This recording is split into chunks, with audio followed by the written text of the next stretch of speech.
ஹாய்ங்க. இப்போ மல்லித்தூள் வந்து அரைச்சிக்கலாங்க. மல்லித்தூள் அரைக்கிறதுக்கு வந்துட்டு வர கொத்தமல்லி 2 கிலோ எடுத்துருக்குறேங்க, ஜீரகம் மிளகு எடுத்துருக்குறேங்க, கருவேப்பிலை எடுத்துருக்குறேங்க. கண்டிப்பாக நீங்கள் மல்லித்தூள் அரைக்கும்போது கருவேப்பிலை ஜீரகம் மல்லி சேர்த்து தான் அரைக்கணும். அப்போ தான் வந்துட்டு குழம்பு டேஸ்ட்டாக இருக்குங்க. இப்போ வாங்க நம்ம பொடி எப்படி தயாரிக்கிறோம் ரெடி பண்ணுறோம் அப்படின்னு சொல்லிட்டு வீடியோவில் பார்த்துக்கலாம்.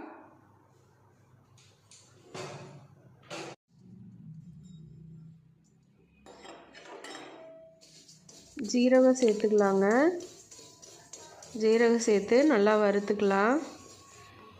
வாசனை வந்தோடனேயுமே எடுத்து தட்டில் கொட்டிடலாங்க. குருமிளகு சேர்த்து அது கூடவே 2 கொத்து கருவேப்பிலையும் சேர்த்துக்கலாம்.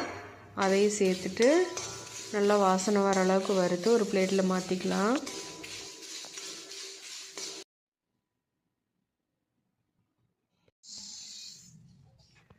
அடுத்து வந்துட்டு மல்லியை வந்து கொஞ்சம் கொஞ்சமாக சேர்த்து வறுத்துக்கலாங்க.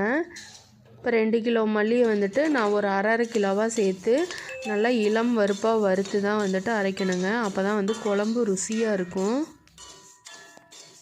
நம்ம சௌமிஸ் கிச்சனோட மல்லித்தூளில் வந்துட்டுங்க எப்போவுமே மல்லி இந்த மாதிரி இளம் வறுப்பாக வறுத்து அது கூட மிளகு ஜீரகம் கருவேப்பிலை இதெல்லாமே ஆட் பண்ணி தான் நான் வந்துட்டு பொடியை அரைச்சி சேல்ஸ் பண்ணிகிட்ருக்குறேங்க.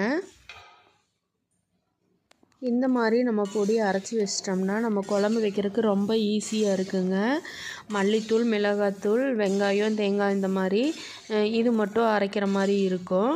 அதனால் இந்த மாதிரி பொடி வந்து ரெடி பண்ணி வச்சுக்கோங்க. உங்களால் ரெடி பண்ண முடியலன்னா நாங்கள் ரெடி பண்ணி கொடுத்துட்ருக்குறோங்க சௌமிஸ் மசாலாவில். உங்களுக்கு தேவைப்பட்டால் ஸ்க்ரீனில் தெரிகிற வாட்ஸ்அப் நம்பருக்கு நீங்கள் ஆர்டர் ப்ளேஸ் பண்ணி வாங்கிக்கலாம். மற்ற மல்லித்தூள் மாதிரி இல்லாமல் நம்ம வந்துட்டு எப்போவுமே ஜீரகம் மிளகு சேர்த்து கருவேப்பிலையெல்லாம் சேர்த்து வறுக்கிறதுனால ரொம்ப மனமும் சுவையும் கூடுதலாக இருக்குங்க. நீங்கள் ஒரு தடவை வாங்கி ட்ரை பண்ணி பாருங்கள் எப்படி இருக்குதுன்னு. நம்மக்கிட்ட எல்லா மசாலா வகைகளுமே கிடைக்குங்க.